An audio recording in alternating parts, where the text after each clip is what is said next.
এবার ইফতার বাজারের খবর জানবো। রাজধানীর শান্তিনগর এলাকা থেকে আমার সহকর্মী যুক্ত হচ্ছেন সুমাইয়া ঐশী। ইফতারের বেচাকেনা কেমন দেখছেন? ক্রেতার সমাগমই বা কেমন এবং কোন খাবারটির চাহিদা সব থেকে বেশি দেখছেন? ছোঁয়া আসলে রোজার সময় ছোলার চাহিদাটি কিন্তু সবচেয়ে বেশি থাকে। তবে আমি যেখানে আছি শান্তিনগর মোড়ে, সেখানে ছোলার পাশাপাশি অন্যান্য বিভিন্ন ইফতার সামগ্রীও রয়েছে, বিভিন্ন পানীয় রয়েছে, সেই সঙ্গে নানান ধরনের চপ জিলিপি তো আছেই। এমনকি কিছু কিছু ক্ষেত্রে আমি দেখেছি যে পরোটার ব্যবস্থাও আছে, যদি কেউ একটু ভারী খাবার খেতে চান ইফতারিতে, তার ব্যবস্থা রয়েছে। এবং এই জায়গাটিতে যেখানে আমি আছি একদম সারি বেঁধে একাধিক দোকান সেখানে বসেছে ইফতারের বিভিন্ন রকম সামগ্রী নিয়ে।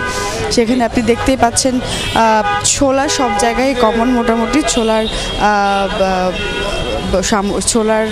বিভিন্ন রকমের ছোলা সহ বিভিন্ন রকমের চপ, সেই সঙ্গে কাবাবও রয়েছে। কিছু কিছু জায়গায় আমরা দেখতে পেয়েছি, কিছু কিছু জায়গায় আমরা দেখেছি যে কাস্টার্ডের ব্যবস্থা রাখা হয়েছে, ফলমূলেরও ব্যবস্থা আছে এবং অন্যান্য যেই রুচিশীল যে সমস্ত আইটেম রয়েছে সেগুলোও কিন্তু এই যে ইফতার বাজার সেখানে আমরা দেখতে পেয়েছি।